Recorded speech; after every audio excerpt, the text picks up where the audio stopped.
Price Lord. இந்த நாளில கூட கர்த்தராகிய இயேசு கிறிஸ்துவின் நாமத்தினால எனக்கு அருமையான ஒவ்வொரு சகோதரர்களையும் சகோதரிகளையும் கர்த்தருடைய நாமத்தினால நான் வாழ்த்துகிறேன். முக்கியமாக நடத்துகிற அண்ணன்மார்களுக்காக நான் ஆண்டவரை மிகவும் துதிக்கிறேன். உண்மையாகவே ஒரு பாரத்தோட ஒரு தரிசனத்தோட இதை அவங்க செய்து வருகிறாங்க. அதற்காக ஆண்டவருக்கு ஸ்தோத்திரம். தொடர்ந்து இன்னும் பல எல்லைகளை கர்த்தர் நமக்கு கொடுக்க போகிறார். அதை நாம் சுதந்திரித்துக் கொள்ள போகிறோம். இந்த நாளில கூட ஒரு ஒரு பெரிய நிகழ்வுக்கு முன்பாக நாம் நின்று கொண்டிருக்கிறோம். அது பண்டிகைன்னு சொல்கிறத விட அது நம்முடைய வாழ்க்கையை வரலாற்றை புரட்டி போட்ட ஒரு நிகழ்வு. அந்த நிகழ்வை நாம் சிந்திக்கும்படியாக அந்த நிகழ்வு நிமித்தம் கர்த்தர் நமக்கு கொடுத்திருக்கிற பாக்கியங்களை நாம் நினைவு கூர்ந்து அதை இன்னும் பெற்று அனுபவிக்கத்தக்கதாக இந்த நாளில கூட அந்த உயிர்த்தெழுதலின் திருநாளுடைய ஆசீர்வாதத்தை அவங்க முன்பாக கொண்டு வர நான் ஆசைப்படுகிறேன். நாளை தினம்தான் நம்ம அந்த ஓகேண்ணா. இல்லைண்ணா ப்ளூடூத் போடலண்ணா. அது முன்னாடி வச்சு பேசுறேன். கையில வச்சுக்கிட்டுங்களா? இப்போ கொஞ்சம் தெளிவாக கேட்கும். கொஞ்சம் பக்கத்தில் வச்சுக்கிட்டீங்கன்னா அண்ணா இப்போ ஓகேவாண்ணா? இப்போ நல்லா கிளியராக இருக்கு. ஓகேண்ணா, தேங்க்ஸ்ண்ணா. இப்போ ஆண்டுடைய உயிர்த்தெழுதலை குறித்ததான ஒரு செய்தியை தான் நான் இன்று உங்கள் மத்தியில் கொண்டு வந்திருக்கிறேன்.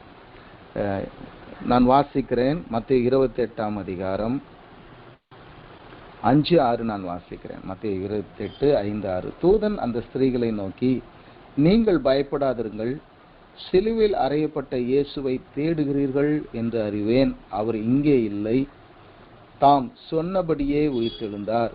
கர்த்தரை வைத்த இடத்தை வந்து பாருங்கள். கர்த்தரை வைத்த இடத்தை வந்து பாருங்கள்.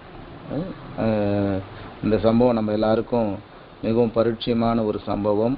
அந்த ஓய்வு நாள் முடிந்து வாரத்தின் முதல் நாள் விடிந்து வருகையில் பெண்கள், சில ஸ்திரீகள் அவங்க புறப்பட்டு கர்த்தருக்கு சுகந்த வர்க்கமிடும்படியாக அவங்க கடந்து போனாங்க. அப்போ போனால் அங்கே அந்த இடம் பார்த்திங்கன்னா கல் புரட்டப்பட்டிருக்கிறது. அங்கே அந்த கல்லறை வெறுமையாக இருக்கிறதை பார்த்து அவங்க தேடுறாங்க, ஆண்டவருடைய சரீரத்தை தேடுகிறார்கள். அப்போது ஒரு தூதன் அந்த ஸ்திரீகளை நோக்கி, பயப்படாதிருங்கள், சிலுவையில் அறையப்பட்ட இயேசுவை தேடுகிறீர்கள் என்று அறிவேன் அப்படின்னு சொல்லிட்டு ஒரு வார்த்தை அவர் சொல்லுகிறார். அவர் இங்கே இல்லை, அவர் இங்கே இல்லை. அன்றைக்கி அந்த ஸ்திரீகள் எங்கே தேடி போனாங்கன்னா, ஆண்டவரை கல்லறையில் தேடி போனாங்க. என் ஆண்டவர் எங்கே தானே வைத்தோம், என் ஆண்டவர் எங்கே தானே அடங்க போனோம். ஏன்னா கடைசி வரைக்கும் என் ஆண்டவரை பின்பற்றி வந்த பெண்மணிகள் அவங்களுக்கு நல்லா தெரியும். அவங்க கூட இருந்தாங்க. அந்த இடத்துல தான் இயேசுடைய சரீரத்தை அவர்கள் வைத்தார்கள். அந்த இடத்துல தான் அவர்கள் அடக்கம் செய்தார்கள். எல்லாம் பார்த்து விட்டு திரும்பி சென்ற அந்த ஸ்திரீகள், அங்கே போடப்பட்டிருக்கு, அவர்கள் எல்லாவற்றையும் பார்த்து விட்டு திரும்பி சென்று, அந்த நாள் ஓய்வு நாளின் ஆயத்த நாள் இருந்ததுனால் மறுநாள் ஓய்வு நாள், அதனால் ஓய்வு நாளில் அவர்கள் ஓய்ந்திருந்தார்கள் அப்படின்னு சொல்லி இன்னொரு சுவிசேஷத்தில் சொல்லப்பட்டிருக்கு. அவங்க ஓய்ந்திருந்தாங்க. அவங்க ஓய்ந்திருந்து அவங்க மறுநாள் அவங்க அந்த வாரத்தின் முதல் நாள், அதாவது ஞாயிற்றுக்கிழமை, ஆண்டவருடைய சரீரத்துக்கு சுகந்த விடும்படி அவங்க கடந்து வராங்க. ஆனால் அங்கே பார்த்தீங்கன்னா அவங்களுக்கு வெறுமையான கல்லறை மாத்திரமே அங்கே காணப்படுகிறது. அந்த தூதனும் அவர்களை பார்த்து சொல்லுகிறார், அவர் இங்கே இல்லை. அல்லேலூயா. இன்னைக்கு அநேக வேளையில் நம்ம சிலுவையில் ஆண்டவரை தேடி செல்கிறவர்களாக நாம் இருக்கிறோம். அநேக வேளையில் ஆண்டவரை கல்லறையில் காண செல்கிறவர்களாக நாம் இருக்கிறோம். இன்னைக்கு இயேசு சிலுவையிலும் இல்லை. சிலுவையில் அறையப்பட்ட இயேசு தான், நமக்காக சிலுவையில் தன் இன்னுயிரை தியாகம் செய்த இயேசு தான், தன்னுடைய ரத்தத்தை எல்லாம் சிலுவையில் ஊற்றி கொடுத்த இயேசு தான். ஆனால் இயேசு இன்னைக்கு சிலுவையில் இல்லைங்க. இந்த இயேசு சிலுவையில் இல்லை. இந்த இயேசு சிலுவையிலும் இல்லை. இந்த இயேசு அவரை அடங்கம் பண்ணின அந்த கல்லறையிலும் இல்லை. அவர் அங்கே இல்லை, அவர் அங்கே இல்லை. அப்போ ஒரு கேள்வியை நான் உங்கள் முன்னாடி வைக்கிறேன். இன்னைக்கு இயேசு எங்கே இருக்கிறார்? இந்த உயிர்த்தெழுந்த ஆண்டவர் எங்கே இருக்கிறார்? அவரை எங்கே சென்று நாம் காணலாம், எங்கே அவரை கண்டுபிடிக்கலாம் என்று சொல்லி தான் நாம் இன்னைக்கு தியானிக்க போகிறோம். முதலாவதாக ஆண்டவரை குறித்து மார்க்கு 16ஆம் அதிகாரம் 19வது வசனம் சொல்லுகிறது. ஆண்டவராகிய இயேசு கிறிஸ்து அவர் உயிர்த்தெழுந்த பின்பு 40 நாள் அளவும் அவர் சீஷர்களுக்கு, தன்னை பின்பற்றி வந்தவர்களுக்கு முன்பாக அவர் காணப்பட்டு அநேக காரியங்களை, விசேஷங்களை அவர்களை போதித்தார். போதித்த பின்பு அந்த 40வது நாள் அவர் உயிர்த்தெழுந்து அந்த பஸ்கா பண்டிகையெல்லாம் முடிந்து 40வது நாள் ஆண்டவர் என்ன செய்தார் என்று இங்கே போடப்பட்டு, இவ்விதமாய் கர்த்தர் அவர்களோடனே பேசின பின்பு பரலோகத்துக்கு எடுத்துக்கொள்ளப்பட்டு தேவனுடைய வலது பாரசத்தில் உட்கார்ந்தார். இன்னைக்கு ஆண்டவர் எங்க இருக்கிறார் அப்படின்னா, தேவனுடைய பிதாவாகிய தேவனுடைய வலது பாரசத்தில் அவர் உட்கார்ந்து இருக்கிறவராக, தன்னுடைய பிதாவோட சிங்காசனத்தில் அமர்ந்திருக்கிறவராக இந்த இயேசு இருக்கிறார் என்று வேத வசனம் சொல்லுகிறது உண்மை. அங்கு அவர் என்ன செய்து கொண்டிருக்கிறார் என்பதை கூட அருமையான அன்பின் சீஷன் யோவான் தன்னுடைய நிருபத்தில் அவர் எழுதுகிறதை நாம் பார்க்கிறோம். யோவான் 1 யோவான் 2ஆம் அதிகாரம் 1வது வசனத்துல அருமையான யோவான் இவ்வாறாக அவர் குறிப்பிடுகிறதை நாம் பார்க்கிறோம். யோவான் 1 யோவான் ஒரே நிமிஷம் நான் எடுத்துக்கிறேன். 2:1 நான் வாசிக்கிறேன். என் பிள்ளைகளே, நீங்கள் பாவம் செய்யாதபடிக்கு இவைகளை உங்களுக்கு எழுதுகிறேன். ஒருவன் பாவம் செய்வானானால் நீதிபரராயிருக்கிற இயேசு கிறிஸ்து நமக்காக பிதாவினிடத்தில் பரிந்து பேசுகிறவராயிருக்கிறார்.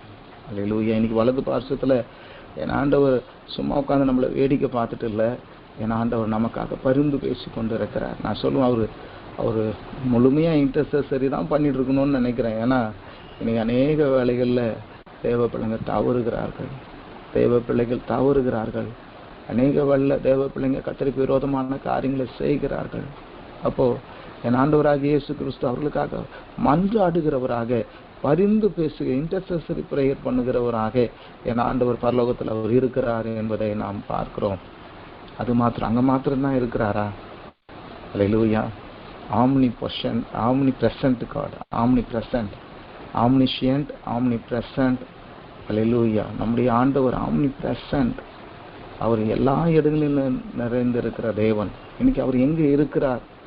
அவர் அங்கே இல்லை, கல்லறையில் இல்லை, பிதாவுடைய வலது பாசத்தில் இருக்கிறார் என்று வேதம் சொல்கிறார். அங்க மாத்திரம் இருக்கிறார் என்று சொல்லவில்லை. வேற எங்கெல்லாம் இருக்கிறார் என்பதை நான் இன்னைக்கு உங்க முன்பாக எடுத்து வைக்க விரும்புகிறேன். வலது பாசத்தில் இருக்கிறார் என்பது உண்மைதான். ஆனாலும் அவர் நம்மதிலும் செயலாற்றி கொண்டிருக்கிறார். அவர் எங்கே இருக்கிறார் என்று வேதம் சொல்லுகிறதை இன்னைக்கு நான் உங்க முன்பாக வைக்க விரும்புகிறேன். முதலாவதாக அவர் எங்கே இருக்கிறார்? கொலேசியர் 1ஆம் அதிகாரம் 27வது வசனத்தின் பின்பகுதியை நம்ம வாசிப்போம். ஆனால் கொலேசியருக்கு எழுதின நிருபம் 1ஆம் அதிகாரம் 27வது வசனத்தை நாம் பின்பகுதியை நாம் வாசிப்போம். ஆனால் நான் வாசிக்கிறேன். தேவன் தம்முடைய பசுத்தவான்களுக்கு தெரியப்படுத்த சித்தமானார் கிறிஸ்துவானவர். எதை தெரியப்படுத்த சித்தமானார்? கிறிஸ்துவானவர் மகிமையின் நம்பிக்கையாய் உங்களுக்குள் இருப்பதே அந்த ரகசியம். இந்த ஆண்டவராகிய இயேசு கிறிஸ்து, கல்லறையில் அடக்கம் பண்ணப்பட்ட ஆண்டவராகிய இயேசு கிறிஸ்து, மரணத்தை தமது ஆவின் வல்லமையினால் பரிகரித்து உயிர்த்தெழுந்த ஆண்டவராகிய இயேசு கிறிஸ்து, இன்றும் உயிரோடு இருக்கிற ஆண்டவராகிய இயேசு கிறிஸ்து. இன்னைக்கு அநேக அவதார புருஷர்கள் சொல்லப்படுறாங்க, பெரிய மனிதர்கள் சொல்லப்படுறாங்க. அநேக பெரிய மனிதர்களுடைய கல்லறைகள் இன்னைக்கு இந்த உலகத்துல இருக்கிறது. அல்லேலூயா. நம்ம இந்தியாவிலேயே ஒரு பெரிய விசேஷமான கல்லறை இருக்குன்னு நமக்கு தெரியும், தாஜ்மஹால். அங்க அந்த முகலாய பேரரசனுடைய எலும்புகளை நாம் பார்க்கலாம்.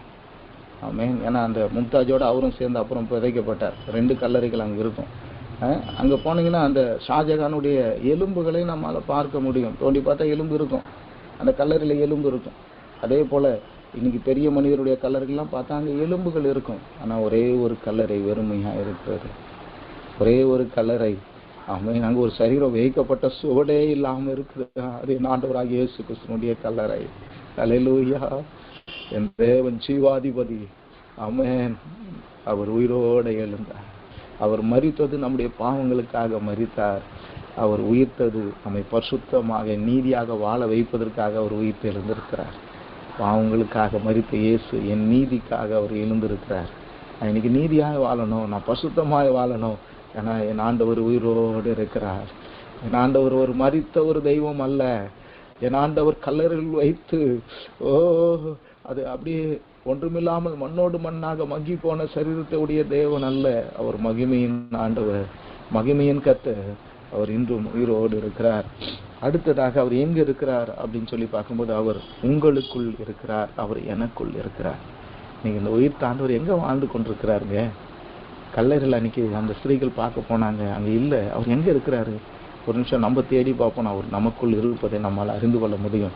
என்னைக்கு இந்த ஆண்டவரை விசுவாசித்து ஆண்டவர் மேல நம்பிக்கை வைத்து, ஆண்டவரே தொடுங்க, என் பாவத்தை மன்னிங்க, எனக்குள்ள வாங்கன்னு சொல்லி நம்ம அழைத்தோம். அன்னைக்கு அந்த உயிர் தெழுந்த ஆண்டவர் நமக்குள்ளாக அவர் கடந்து வந்திருக்கிறார். வேதம் சொல்லுகிறது, வெளிப்படுத்தின விசேஷம் 3:20 ஏதோ வாசப்படியில் நின்று தட்டுகிறேன், ஒருவன் என் சத்தத்தை கேட்டு கதவை திறந்தான், நான் உட்பிரவேசித்து அவனோடு போஜனம் பண்ணுவேன், அவனும் என்னோடு கூட போஜனம் பண்ணுவான் என்று வேத வசனம் சொல்லுகிறது. வாசப்படியில் நின்று தட்டுகிற ஆண்டவருக்கு யார் யாரெல்லாம் தங்களுடைய இறுதிய கதவை திறந்தார்களோ அவங்க வாழ்க்கையில் இயேசு இருக்கிறார். அவர் எவ்வாறு இருக்கிறார் அதை கூட பவுல் அப்போஸ்தலன் அழகா சொல்றாங்க. அவங்க என்ன சொல்றாங்க அப்படின்னு சொல்லி பார்க்கும்போது 2 கொரிந்தியர் 13 பவுல் அப்போஸ்தலன் இந்த ஆண்டவர் எவ்வாறு நம்மோடு இருக்கிறார் என்பதை அவர் அங்கு வெளிப்படுத்துகிறதை நாம் பார்க்கிறோம். 2 கொரிந்தியர் 13 நான் வாசிக்கிறேன். கிறிஸ்து எனக்குள்ளே பேசுகிறார் என்பதற்கு அத்தாட்சி தேடுகிறீர்களே, அவர் உங்களிடத்தில் பலவீனராய் அல்ல, உங்களிடத்தில் வல்லவராயிருக்கிறார். ஆண்டவர் எனக்குள்ள வல்லவராயிருக்கிறார். வல்லமை மிகுந்த இயேசு எனக்குள்ள இருக்கிறார். அதான் பவுலால சொல்லப்பட்டது. என்ன சொன்னாரு? நான் பலவீனம் தான், ஆனா என்னை பலப்படுத்துகிற கிறிஸ்து எனக்குள்ள இருப்பதினால, என்னை பலப்படுத்துகிற கிறிஸ்துவினால எல்லாவற்றையும் செய்ய எனக்கு பலன் உண்டு. ஆமென். என் சரீரம் பலவீனமான சரீரம், நான் ஒரு பலவீனமான மனிதன், ஆனா பலமுள்ள இயேசு என்னோட இருக்கிறார். அவர் என்னை பலப்படுத்தி கொண்டு இருக்கிறார். என்னை பலப்படுத்தி கொண்டு எதையும் செய்ய, ஊழியம் செய்ய, நெடுதூரம் செல்ல வேண்டும், அவர் என்னை பலப்படுத்துகிறார். கர்த்தருடைய நாமத்தை அறிவிக்க நீண்ட நேரம் கர்த்தர் என்னை பலப்படுத்துகிறார். கர்த்தருக்காக எதையும் செய்ய என் ஆண்டவர் என்னை பலப்படுத்துகிறார். அவர் எனக்குள் வாழ்ந்து கொண்டிருக்கிறார். அருமையான யோவான் நம்ம வாசித்தோம் இல்லையா, அந்த நிருபத்துல அவர் இயேசு கிறிஸ்து கர்த்தர் எப்படி நமக்குள்ளாக இருக்கிறார் என்று சொல்லும்போது பாத்தீங்கன்னா, வாசிங்க 1 யோவான் 4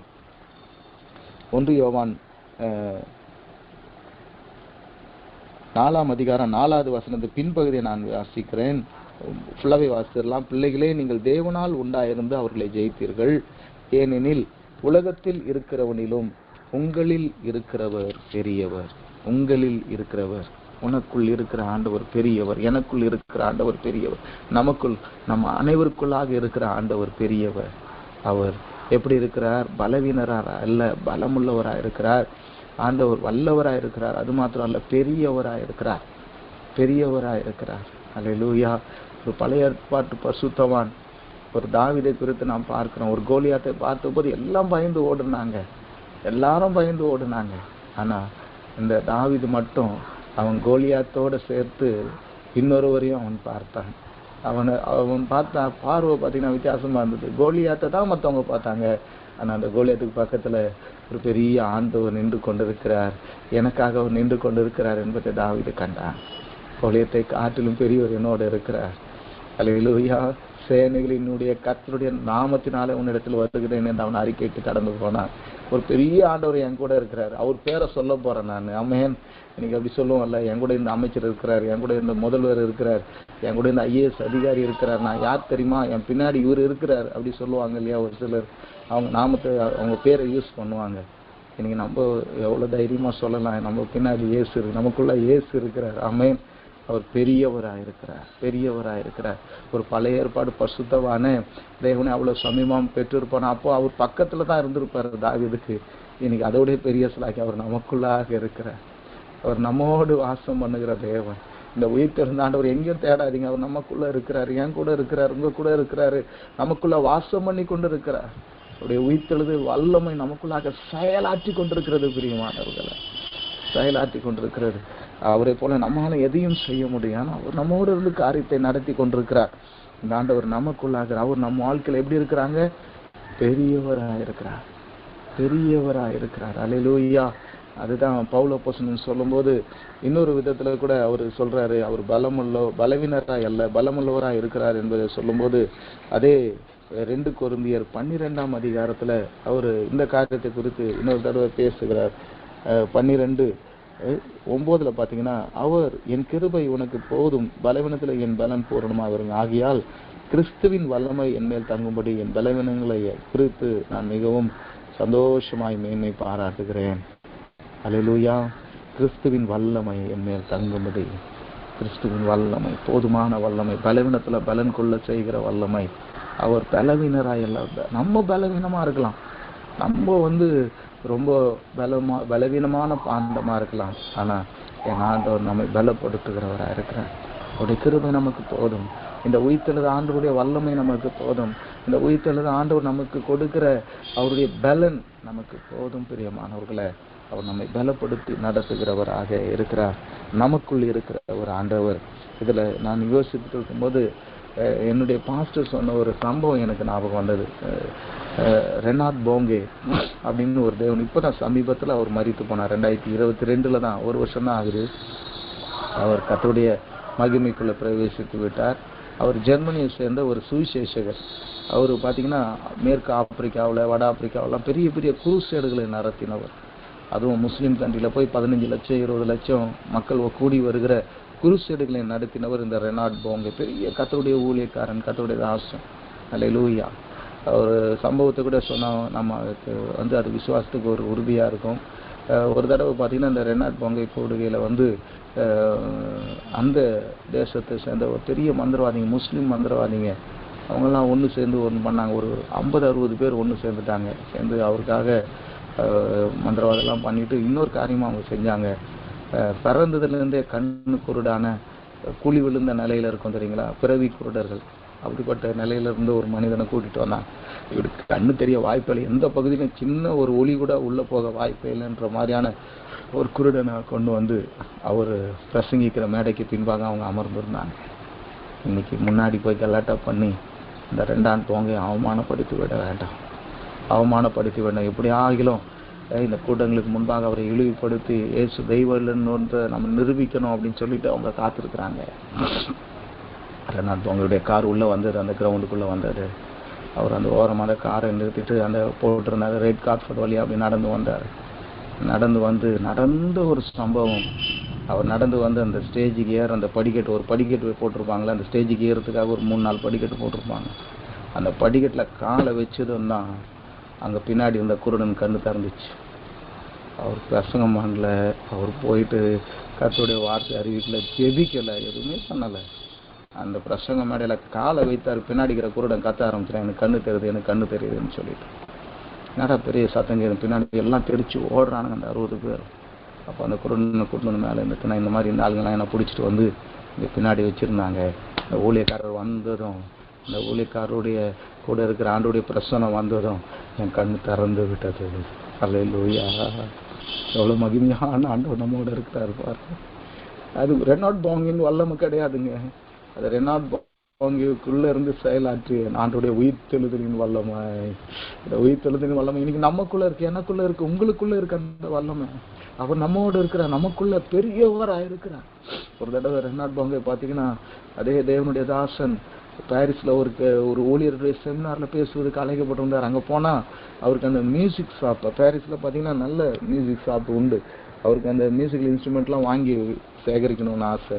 ஒரு நல்ல இன்ஸ்ட்ருமெண்ட் வாங்கணும் அப்படின்னு சொல்லிட்டு ஒரு மியூசிக் கடைக்கு போயிருக்கார். அந்த மியூசிக் கடையில் போய் அப்படி சுற்றி பார்த்து ஒரு இன்ஸ்ட்ருமெண்ட்டை செலக்ட் பண்ணுறாங்க. செலக்ட் பண்ணிவிட்டு அதை பில் பண்ணும்படியாக அவர் கவுண்டருக்கு வரும்போது அந்த சேல்ஸ்மேன் இப்படி ஆகி காத்தினானா, ஐசா ஐசா ஐசா ஜீசஸ் அப்படின்னு சொல்லிட்டு அவன் கத்தினான். உடனே இவர் ஒன்றுமே புரியலப்பா, என்னாச்சு? இல்லை நான் இயேசுவை பார்த்தேன். அப்போ ஆவியானவர் ரெனாட் போங்க உள்ள பேசினாராம், மகனே உனக்குள்ளே இருக்கிறேன் இல்லையா, அவனை போய் பார்க்கும்போது நான் அவன் கண் வழி அவனை பார்த்தேன், அவன் என்னை பார்த்துட்டான் அப்படின்னார். அல்லேலூயா. நமக்குள்ளே இருக்கிறாருங்க ஆண்டவர், நம்ம மூலமாக மற்றவங்களை பார்த்து கொண்டே இருக்கிறார். அல்லேலூயா. இன்னைக்கு நம்முடைய பணி என்ன தெரியுமா? நமக்குள்ளே இருக்கிற ஆண்டவரை நம்முடைய வீட்டில் வெளிப்படுத்தணும், நம்முடைய சமுதாயத்தில் வெளிப்படுத்தணும், நம்ம பணியிடத்தில் வெளிப்படுத்தணும். நம்முடைய ஆண்டுடைய அன்பை, ஆண்டுடைய கருணையை, ஆண்டுடைய இரக்கத்தை, ஆண்டுடைய திவ்ய சுவாமங்களை வெளிப்படுத்துகிற அந்த உயிர்த்தெழுதலின் வல்லமையை வெளிப்படுத்துகிறவர்களா நாம் ஒவ்வொரு இடத்துலையும் நடந்து கொள்ள வேண்டும். ஏன்னா அவர் நமக்குள் இருக்கிறார். இந்த உயிர்த்தெழுதலின் ஆண்டவர் இந்த உலகம் தேடி கொண்டிருக்கிறார். அவர் எங்கே கண்டுபிடிக்கணும் தெரியுமா? அவங்க உங்களுக்குள்ள கண்டுபிடிக்கணும், எனக்குள்ள கண்டுபிடிக்கணும். அல்லேலூயா, அல்லேலூயா. ரெண்டாவதாக இந்த ஆண்டவர் எங்கே இருக்கிறார் அப்படின்னு சொல்லி நம்ம பார்க்கும்போது வெளிப்படுத்தின விசேஷம் 2ஆம் அதிகாரம் 1வது வசனத்துல இந்த ஆண்டவர் எங்க இருக்கிறார், இன்னைக்கு உயிர்த்தெழுந்த ஆண்டவருடைய குறித்து ஒரு பெரிய தரிசனத்தை யோவான் பெற்றுக்கொண்டார். ஆமென். ஆண்டவரை தரிசித்தோம் என்று பேதுரு சொன்னார், பவுல் சொன்னார். ஆனா ஆண்டவர் எப்படி இருப்பார் என்று சொல்லப்படலை. ஆனா வெளிப்படுத்தின விஷயத்துல இன்னைக்கு இயேசு எப்படி இருப்பார் அதை எந்த போட்டோஷாப்லயும் ஏற்றவே முடியாது. எந்த கேமராலையும் பிடிக்க முடியாது. அப்படிப்பட்ட ஒரு பெரிய ஒரு தோற்றம், மகிமையின் தோற்றத்தை அங்கே அருமையான யோவான் அன்பின் சீடன் அவர் அங்கே பதிவு பண்ணுகிறார் பாருங்க. அது 1ஆம் அதிகாரத்தில் பதிவு பண்ணுறார். 2ஆம் அதிகாரத்தில் அதை குறித்து பார்க்கும்போது 2:1 வாசிக்கிறேன். எபேசு சபையின் தூதனுக்கு நீ எழுத வேண்டியது என்னவெனில், 7 நட்சத்திரங்களை தம்முடைய வலது கரத்தில் ஏந்தி கொண்டு 7 பொன் குத்து விளக்குகளின் மத்தியில உலாவிக் கொண்டு இருக்கிறவர் சொல்லுகிறாராவது. நீ ஆண்டவர் எங்க இருக்கிறாரு?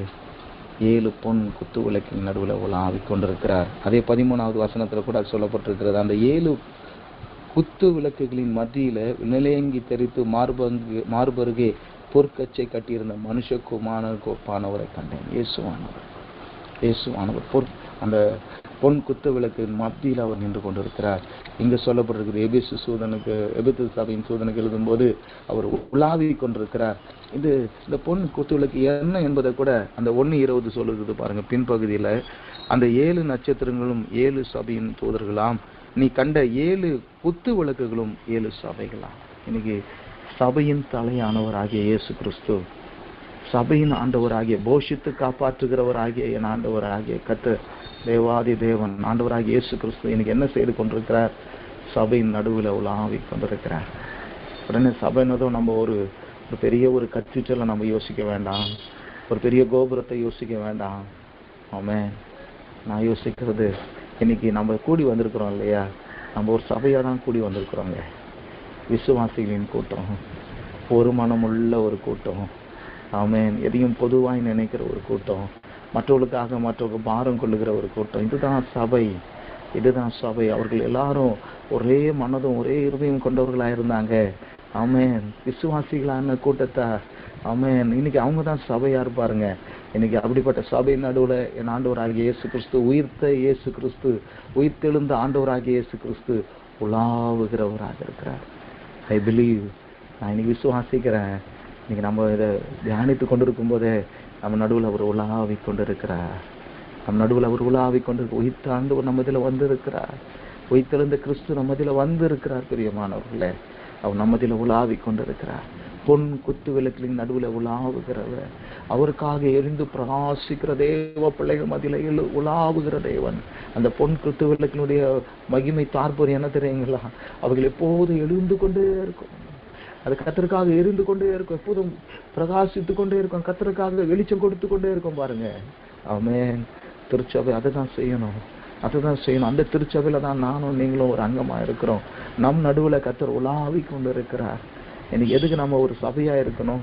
எதுக்கு நம்ம ஒரு மனமுள்ள ஒரு கூட்டமாய் கூடி வரணும்? நம்ம ஆண்டவருக்காக ஒரு மனதோட காரியங்களை செய்யணும் அப்படின்னு சொல்லி பார்த்தீங்கன்னா, அங்கதான் கர்த்தருடைய உயிர்த்தெழுதலின் வல்லமை விளங்கி கொண்டிருக்கிறது. பிரியமான கட்டடத்துல இயேசு இல்லை. அந்த கட்டடத்துல ஒரு மனம் இல்லைன்னா நான் விசுவாசிக்கிறேன், என்னுடைய அறிவு அதுதான் சொல்லுது. என்ன சொல்லுதுன்னா, எவ்வளோ பெரிய கட்டடம், 2000 பேர் கூடி வராங்கன்னா அவங்களுக்குள்ள ஒரு மனம் இல்லைன்னா அங்கே இயேசு இருக்க மாட்டார். அங்கே சொல்லப்பட்டிருக்கு, விசுவாசிகளாக அந்த கூட்டத்தார் ஒரே மனம் ஒரே இறுதியம் உடையவர்களாக இருந்தாங்க. எல்லாவற்றையும் பொதுவாக பாரத்தோடு இருந்தாங்க. மற்றவங்க ஜெபம் பண்ணாங்க. ஒரு மனப்பட்டு ஒரு இடத்துல கூடி வந்து அவர்கள் ஜெபித்த போது அந்த இடம் அசைந்தது. இதுதான் ஆதி சபை, இதுதான் ஆதி அப்போஸ்தலர் சபை. நமக்குள்ள அந்த ஒரு மனம் வரட்டும், நமக்குள்ள அந்த உற்சாகம் வரட்டும். ஆமென். இன்னைக்கு கர்த்தருடைய உயிர்த்தெழுதலின் வல்லமை இந்த உலகுக்கு கொண்டு போய் சேர்க்கிற பணி எதுக்கு தெரியுமா உண்டு? கர்த்தருடைய திருச்சபைக்கு தான் உண்டு.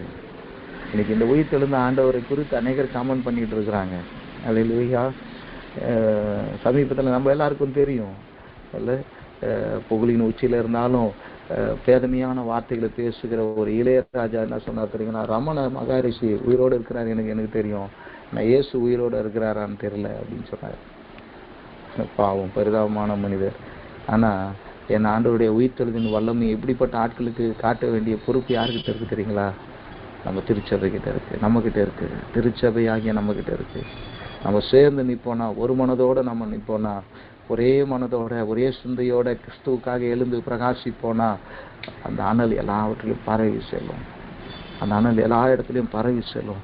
அநேகர் அந்த வெளிச்சத்தை கண்டு தேவனை, அவருடைய வல்லமையை அறிந்து கொள்வார்கள். பிரியமானவர்களை அறிந்து கொள்வார்கள். அதுவும் சபையில் அவர் எப்படி இருக்கிறான்னு சொல்லி பார்க்கும்போது, பிரைஸ் தி லார்ட், அங்க என்ன சொல்லப்பட்டிருக்கிறது அப்படின்னு சொல்லி பார்க்கும்போது ஒரு சில வசனங்களை நான் வாசிக்கிறேன். 17 நான் வாசிக்கிறேன். என்மேல் வலது கரத்தை என்மேல் வைத்து என்னை நோக்கி, பயப்படாதே, நான் முந்தினவரும் பிந்தினவரும் உயிருள்ளவருமாயிருக்கிறேன். மரித்தேன், ஆனாலும் இதோ சதா காலங்களிலும் உயிரோடு இருக்கிறேன். நான் மரணத்துக்கும் பாதாளத்துக்கும் உரிய திறவுகோள்களை உடையவராயிருக்கிறேன். என் ஆண்டவர் முந்தினவரும் பிந்தினவரும் உயிருள்ளவருமாயிருக்கிறார். சபை நடுவில் உலாவுகிற ஆண்டவர் யாரு? அவர்தான் அல்பா, அவர்தான் ஒமேகா. அவர்தான் நம்முடைய விசுவாசத்தை ஓட்டத்தை துவக்குகிறவர். The author of our race. Amen. விசுவாசத்தை துவக்குகிறவர், அதை முடிக்கிறவர். பிரியமானவர்களே, ஆமென். அது மாத்திரம் அவர் ஜீவனுள்ள ஜீவாதிபதியாய் நம்மோடு இருந்து கொண்டிருக்கிறார். அதே போல இன்னொரு வசனமும் நான் ஆவியில உணர்த்தப்பட்டதுனால அதை நான் எடுத்துக்கொண்டேன். என்னன்னா, நான் மரணத்துக்கும் பாதாளத்துக்கும் உடைய திறவுகோள்களை உடையவராயிருக்கிறேன். இந்த இயேசு திருச்சபை நடுவில் எப்படி இருக்கிறார் தெரியுங்களா? திறவுகோள்களை, தாவீதின் திறவுகோள்களை உடையவராக இருக்கிறார். அதை குறித்து அது ஒரு இந்த இமேஜை குறித்து ஒரு முகவரியாய் போட்டு ஒவ்வொரு சபைக்கும் ஆவியானவர் எழுதுவார். அப்போ எந்த சபைக்கு எழுதுற? பிலதெல்பியா சபைக்கு எழுதுற பாருங்க. அந்த சபை தான் எந்த கண்டனமும் தெரியாத சபை, மிகுந்த பாராட்ட பெற்ற சபை. பிலதெல்பியா சபை தான் இந்த இதில் 100% மார்க் எடுத்த சபை. அந்த சபையில் ஆண்டவர் எப்படி இருக்கிறார் என்பதை சொல்லி பார்க்கும்போது, பரிசுத்தம் உள்ளவரும் சத்தியம் உள்ளவரும் தாவீதின் திறவுகோலை உடையவரும் ஒருவரும் பூட்டக்கூடாதபடிக்கு திறக்கிறவரும் ஒருவர் திறக்கக்கூடாதபடி பூட்டுகிறவருமான கர்த்தர். அல்லேலூயா. இன்னைக்கு ஆண்டவர் சபை நடுவில் எப்படி இருக்கிறார்? பரிசுத்தம் உள்ளவராக இருக்கிறார், சத்தியம் உள்ளவராக இருக்கிறார். இன்னைக்கு சபையாய் நம்ம கூடி வரும்போது பரிசுத்தத்தை காம்ப்ரமைஸ் பண்ணவே கூடாது. பரிசுத்தத்தை காம்ப்ரமைஸ் பண்ணவே கூடாது. உயிர்த்தெழுந்த ஆண்டவர் பரிசுத்தம் உள்ளவர். நாம் ஆராதிக்கிற இயேசு பரிசுத்தம் உள்ளவர். ஜீவன் அதிபதியாகிய இயேசு மரித்து சதா காலங்களில் உயிரோடு இருக்கிறேன் என்று சாட்சி பகர்ந்த இயேசு, அவர் பரிசுத்தம் உள்ள தெய்வம். அப்போ நம்ம அவரை பரிசுத்தத்தோடு ஆராதிக்கணும் பிரியமானவர்களே. அடுத்தது சத்தியம் உள்ள தேவன். இன்னைக்கு அநேகர் சத்தியத்தை புரட்டி கொண்டிருக்கிறாங்க. ரொம்ப நம்பிக்கையாக நம்ம நினைக்கிறவங்க கூட திடீர்னு சத்தியத்துக்கு விரோதமாக பேசுகிறாங்க. இந்த சூழ்நிலையில் என் ஆண்டவர் சொல்லுகிறார், நான் சத்தியம் உள்ளவர். உயிர்த்தெழுந்த ஆண்டவர், சபை நடுவில் இருக்கிற ஆண்டவர், சபை நடுவில் உலாவிக் கொண்டிருக்கிற ஆண்டவர் யார்? அவர் சத்தியம் உள்ளவர், சத்தியம் உள்ளவர், சத்தியம் உள்ளவர். அது மாத்திரமல்ல, தாவீதின் திறவுகோலை உடையவர், ஒருவரும் பூட்டக்கூடாதபடி திறக்கிறவர். இந்த வசனத்தை சொல்லணும்னு ஆவியானவர் உணர்த்தினார். பூட்டக்கூடாதபடி திறக்கிறவர். உங்களுக்குன்னு கர்த்தர் வைத்திருக்கிற ஆசீர்வாதங்களை, உங்களுக்குன்னு கர்த்தர் வைத்திருக்கிற திட்டங்களை, நோக்கங்களை, ஊழியங்களை ஒருவரும் பூட்டவே முடியாது. ஆண்டவர் அதான் சொன்னார், இதோ திறந்த வாசலை உனக்கு முன்பாக வைத்திருக்கு. அதே பிலதெல்பியா சபைக்கு கர்த்தர் கொடுத்த ஆசீர்வாதம் அதுதான் பிரியமானவர்களே. இதோ திறந்த வாசலை உனக்கு முன்பாக வைத்திருக்கிறேன். ஆமென். 6 கடைசியில் பார்த்தீங்கன்னா, இதோ திறந்த வாசலை உனக்கு முன்பாக வைத்து அதை ஒருவனும் பூட்ட மாட்டேன். இன்னைக்கு ISPF பிரேயர் ஃபெலோஷிப் கர்த்தர் கொடுக்கிற ஒரு நல்வார்த்தை என்ன தெரியுங்களா? திறந்த வாசலை, திறந்த வாசலை நம்மளுக்கு ஃபெலோஷிப் கர்த்தர் கொடுத்திருக்கிறார். ஆமென். அதை யார மனுஷனும் போட்ட முடியாது, அசுத்த பிசாசும் போட்ட முடியாது. ஆமென். கர்த்தர் இன்னும் பரவி செல்ல போகிறார். நதியை போல நம்மை பரவி செல்ல வைக்க போகிறார். அதே போல நம்முடைய காரியங்கள் அப்படி பரவி செல்ல போகிறது. ஆமென். கர்த்தர் மகிமையாக இந்த ஊழியத்தை நடத்த போகிறார். ஒருவரும் பூட்டக்கூடாதபடி திறக்கிறவர். அவர் உங்களுக்கான வைத்த திட்டங்கள், வாக்கு தத்தங்கள், நம்ம குடும்பத்துக்கு வைத்திருக்கிற ஆசீர்வாதம் போட்ட முடியாதுங்க, போட்ட முடியாது. ஆண்டவர் வாக்கு கொடுத்தாரு, இன்னொன்று இல்லை, யாரும் அதை தடுக்க முடியாது. நிச்சயம் நிறைவேறும், நிச்சயம் நிறைவேறும். அது வந்தே தீரும். ஆமென். கர்த்தர் அதை நமக்கு கொடுப்பார். ஏன்னா அவர்கிட்ட தான் அந்த திறவுகோள் இருக்கிறது. அவர் திறந்துட்டார்னா யாரும் பூட்ட முடியாதுங்க. அவர் திறந்துட்டார், நம்ம ஆசீர்வாதத்தை அவர் திறந்துட்டார், நம்முடைய பிள்ளைகளுடைய நன்மைகள் அவர் திறந்து விட்டார். இனி ஒருவரால் அதை பூட்ட முடியாது பிரியமானவர்கள். அது மாத்திரம் அல்ல, ஒருவரும் பூட்டக்கூடாது, ஒருவரும் திறக்கக்கூடாதபடி பூட்டுகிறவர். ஒரு சில காரியங்களை அவர் பூட்டிட்டாருன்னா யாரும் திறக்க முடியாது. ஆமென். ஒரு சில காரியங்களை கர்த்தர் பூட்ட போகிறார், பூட்ட போகிறார். இன்னைக்கு ஒருவேளை கர்த்தருடைய பிள்ளைகளுக்கு விரோதமாக ஒரு சில காரியங்கள் எழும்பினா இன்னைக்கு அதெல்லாம் தூக்கி வச்சு பூட்ட போறார். இன்னைக்கு ஒரு விசாலத்தை கர்த்தர் கொடுக்க போகிறார். எதிரடியான காரியங்கள் எல்லாம் கர்த்தர் மறைந்து போக பண்ண போகிறார். கர்த்தர் அதை நான் 24ஆம் வருடம் அது ஒரு ஆசம் வருடமா இருக்க போது, நமக்கு ஒரு விடுதலின் வருடமா இருக்க போகுது, ஜூப்ளி இயரா இருக்க போது. கர்த்தர் நம்மை நடத்த போகிறார். ஆமென். பெரிய ஒரு மகிமையை நாம் பார்க்க போகிறோம். கர்த்தர் அவர் திறந்துட்டாருன்னா பூட்ட முடியாது, அவர் பூட்டிட்டானா யாரும் திறக்க முடியாது. ஆமென். இனி கொஞ்சம் அவர் லூஸ் விட்டுட்டு இருக்கிறார், அவர் கொஞ்சம் நூல் விட்டுட்டு இருக்கிறார். அவருடைய இறக்கம் பெருசு இல்லையா, அதனால கொஞ்சம் காலம் கொடுத்து பார்ப்போன்னு விட்டுட்டு இருக்கார். இழுத்து வச்சு பூட்டிட்டாருன்னா அப்புறம் அசைய கூட யாரால முடியாது. கர்த்தர் அதை செய்ய வல்லவராக இருக்கு. அவர் தான் சபையின் ஆண்டவர். எதுக்கு இதை சொல்றேன்னா, இன்னைக்கு சபைக்கு உபத்திரம் கொடுக்குறவங்களையும் பூட்டி போட அவரால் முடியும் இல்லையா? கண்டிப்பா முடியும். கர்த்தர் அதை சபையை ரிலீஸ் பண்ண போறார். சபையை அவர் வெளியே கொண்டு வர போறார். மகிமையா நம்ம கர்த்தருக்காக எழுதி பிரகாசிக்க போகிறோம். ஹல்லேலூயா, பிரைஸ் தி லார்ட். கடைசியாக என் ஆண்டவர் எங்கே இருக்கிறார், என் ஆண்டவரை எங்கே சென்று நாம் கண்டுபிடிக்கலாம் என்று சொல்லி பார்க்கும்போது ஒரு அருமையான ஒரு வேத வசனம் உங்களுக்காக நான் வாசிக்கிறேன். மார்க்கு 16ஆம் அதிகாரம். நாங்கள் ஊழியத்துக்கு போகும்போதெல்லாம் இந்த வசனத்தை சொல்லி நாங்கள் ஜெபிப்போம். 16ஆம் அதிகாரம் 20வது வசனம். யாராவது வாசிக்கிறீங்களா? இணைப்பில் இருக்கிற யாராவது ஒருவர் வேதாகம் இருந்தால் வாசிக்க முடியுமா? 16:20. நானே வாசிச்சுட்டோமா? முடியுமா? Price the Lord. சரி, நான் வாசிக்கிறேன். அவர்கள் புறப்பட்டு போய் எங்கும் பிரசங்கம் பண்ணினார்கள். கர்த்தர் அவர்களுடைய கூட கிரியை நடப்பித்து அவர்களால் நடந்த அடையாளங்களினாலே வசனத்தை உறுதிப்படுத்தினார். ஆமென்.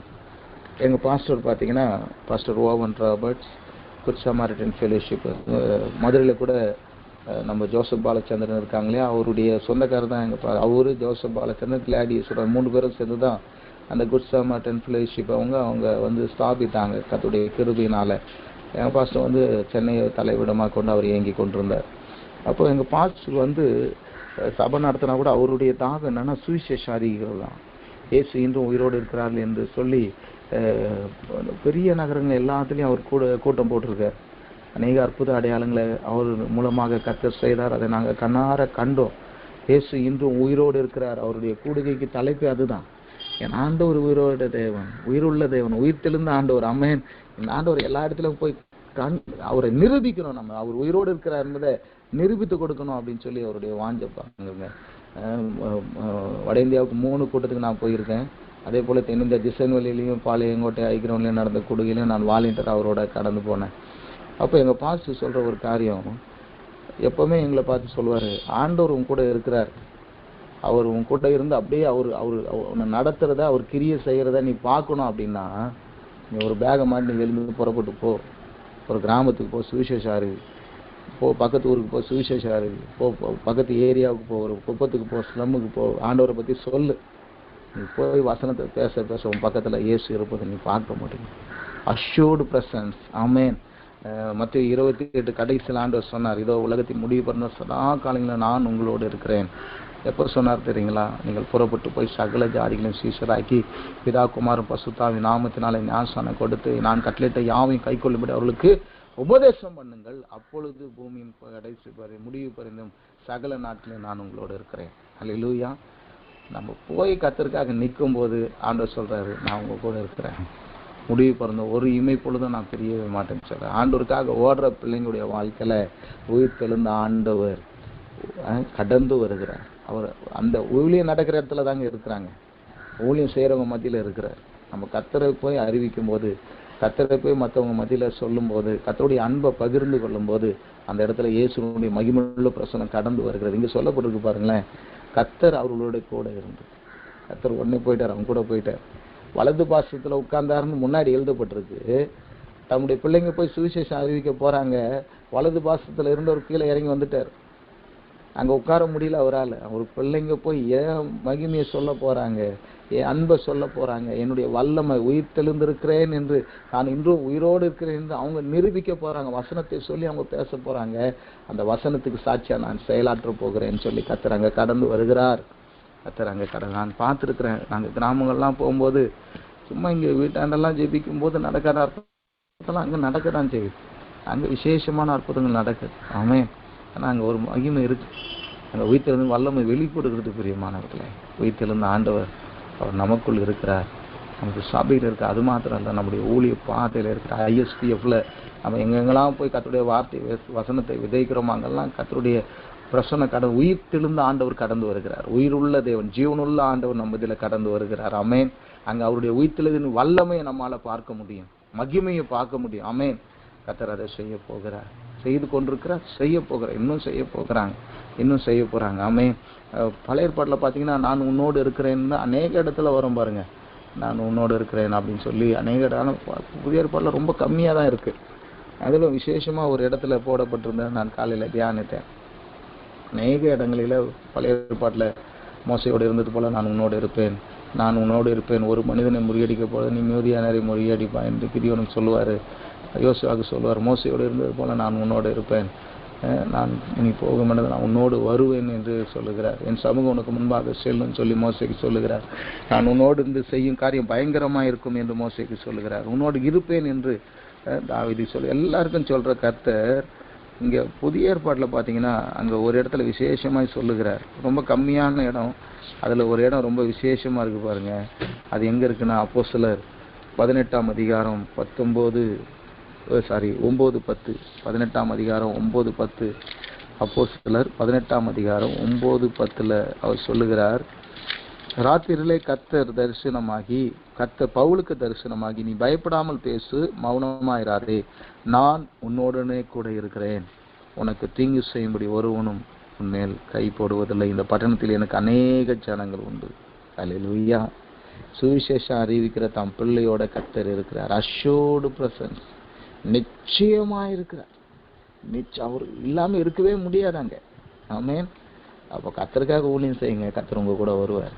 ஐயோ என் கூட இருக்கிறாரா ஐயான்னு தெரியலையே, எவ்வளோ கஷ்டம் வருது, எவ்வளோ போராட்டம் வருது, போய் ஊழியம் பண்ணுங்க, உணர்ந்து கொள்வீங்க கர்த்தர் உங்க கூட இருக்கிறார் என்பதை. ஆமென். கர்த்தர் மகிமையான காரியங்களை நம்முடைய வாழ்க்கையில் செய்ய போகிறார். கடைசியாக ஒரே ஒரு வசனத்தை வாசித்து நான் முடிக்க இதை இறுதி செய்ய விரும்புகிறேன். கர்த்தர் எவ்வளோ நல்லவர் பாருங்க. வாசிங்க அப்போஸ்தலர் 7ஆம் அதிகாரம். அப்போஸ்தலர் 7ஆம் அதிகாரம் நானே வாசிக்கிறேன். அப்போஸ்தலர் 7ஆம் அதிகாரம் 55-56 வாசிக்கிறேன். ஸ்தேவான் பசுத்தாவினால் நிறைந்தவனாய் வானத்தை அண்ணாந்து பார்த்து தேவனுடைய மகிமையையும் தேவனுடைய வலது பாசத்தில் இயேசுவானவர் நிற்கிறதையும் கண்டு, அதோ வானங்கள் திறந்திருக்கிறதையும் மனுஷகுமாரன் தேவனுடைய வலது பாசத்தில் நிற்கிறதையும் காண்கிறேன் என்றான். அல்லேலூயா. 59. அப்பொழுது கர்த்தராகிய இயேசுவே என் ஆவியை ஏற்றுக்கொள்ளும் என்று ஸ்தேவான் தொழுது கொள்ளுகையில் அவனை கல்லெறிந்தார். ஆமென். ஸ்தேவான் கொல்லப்படக்கூடிய அந்த தருணத்தில் எல்லாரும் கல் எறிய மூர்க்கமாக பல்ல கடிச்சு நிற்கிறான். இன்னும் கொஞ்ச நேரத்தில் அவன் மறிக்க போகிறான். இதுக்கு பரலோகத்தையும் அது தெரிந்து விட்டது, பரலோகம் அதை அறிந்து கொண்டது. நடந்த சம்பவம் என்ன தெரியுங்களா? அவன் கண்களை திறந்து வானத்தை நோக்கி பார்க்கிறான். வானம் திறக்கப்படுகிறது. அங்கே இயேசுவானவர் பிதாவுடைய வலது பாசத்தில் நிற்கிறார். மார்க்கு 16-19 சொல்கிறது என்ன? அவர் பிதாவின் வலது பாசத்தில் போய் உட்கார்ந்தார். ஆனால் இங்கே ஸ்தேவானுடைய தரிசனம் என்ன? வானம் திறக்கப்படுவதையும் பிதாவுடைய வலது பாசத்தில் இயேசுவான நிற்கிறதையும் அவன் கண்டான். அல்லேலூயா. தன்னை சுவிசேஷமாய் அறிவித்த, தனக்காக சாட்சி கொடுத்த, கடைசியில் தன்னுடைய சுவிசேஷத்துக்காக தன்னுடைய உயிரையும் தியாகம் செய்ய இருக்கிற அந்த ஸ்தேவான் என்ற கர்த்தருடைய சீஷன் மரிக்கிற வேலையில் என் தகப்பனாகிய இயேசு கிறிஸ்து அன்பின் ஆண்டவர் இரட்சகர் ஒரு எழுந்து நின்று அவனை வரவேற்கிறார். எவ்வளோ பெரிய ஒரு வரவேற்பு பாரு. அல்லேலூயா. இந்த வரவேற்பு கிடைக்குமா நமக்கு? ஆமென். இது நமக்கும் கிடைக்க போகுது. நம்ம சுவிசேஷத்து தாகத்தோடு இருந்து கடைசி வரைக்கும் ஆண்டவரை அறிவிக்கிறவர்களாக இருந்து நாம் அவரை சந்தித்தாலோ அல்லது நாம் மறித்து அவரை போய் சந்தித்தாலோ அவர் எழுந்து நின்று நம்மை வரவேற்பார். இந்த வரவேற்பு கிடைக்கணும். இது தாகத்தோடு நம்ம எதிர்பார்க்கணும். அவன் உயிர்த்தெழுந்த ஆண்டவர் பிதாவின் வலது பாசத்தில் எழுந்து நின்று தன்னுடைய அன்பு மகனை வரவேற்று சுவிசேஷம் பாருங்கள், எவ்வளோ பெரிய ஒரு பாக்கியம் பாருங்கள். அல்லேலூயா. அல்லேலூயா. கர்த்தர் நம்மை கொண்டு பெரிய காரியங்களை செய்ய போகிறார். அவர் உயிரோடு இருக்கிறார். அவர் நமக்குள் இருக்கிறார். நமது சபை நடுவில் இருக்கிறார். நம்முடைய ஊழிய பாதையில் இருக்கிறார். அந்த உயிர்த்தெழுந்த ஆண்டவருடைய வல்லமையை உலகுக்கு அறிவிப்போம். அவரை உணர்த்தி கொடுப்போம். அந்த பிரதான பணிகளை கர்த்தர் நாம் தொடர்ந்து நம்ம அதில் கடந்து வருவார். Amen. Amen. Praise the lord. கர்த்தர் தாமே இந்த வார்த்தைகளை ஆசீர்வதிப்பாராக. ஒரு சின்ன ஜெபத்தோட நம்ம முடிச்சிடலாம். அன்பின் ஆண்டவரே, அந்த நாளையில் எங்கள் ஆண்டவரை இன்சூரன்ஸ் செக்டர் ப்ரேயர் ஃபெலோஷிப்புக்கு அப்பா இந்த உபவாச குடிகளை கர்த்தர் கொடுத்த உம்முடைய வார்த்தைகளுக்காக நான் நன்றி செலுத்துகிறேன். உயிருள்ள தெய்வம் ஆண்டவரே, அப்பா எங்களுக்காக மரித்து உயிர்த்தெழுந்த தெய்வம், எங்களோடு இருக்கிற இந்த உயிர்த்தெழுந்த ஆண்டவர் எனக்குள் வசித்து கொண்டிருக்கிறீங்க. எங்கள் அருமையான சகோதர சகோதரியுடைய வாழ்க்கையில் நீங்கள் வசித்து கொண்டிருக்கிறீங்கப்பா. உயிர்த்தாண்டவராக நீங்கள் வாழ்ந்து கொண்டிருக்கிறீங்க ஆண்டவரை. அந்த ஆண்டவரே அந்த வல்லமை நாங்களும் ருசி பார்க்கவும், எங்கள் சபையாய் நாங்கள் அந்த வல்லமையை ஆண்டவரே மற்றவர்களுக்கு கொண்டு செல்லவும், ஊழியத்தின் பாதையில் ஆண்டவரே உயிர்த்தெழுந்தவர்களாக மற்றவர்களுக்கு ஆண்டவரை அறிவிக்கவும் ஆண்டவரே எங்களுக்கு உதவி செய்யுங்க. முழுவதும் அன்பு காரத்தில் ஒப்புக் கொடுக்கிறோம். இயேசுவின் இன்ப நாமத்தில் ஜெபிக்கிறோம். ஜெபம் கேளும் நல்ல பிதாவே. ஆமென். ஆமென்.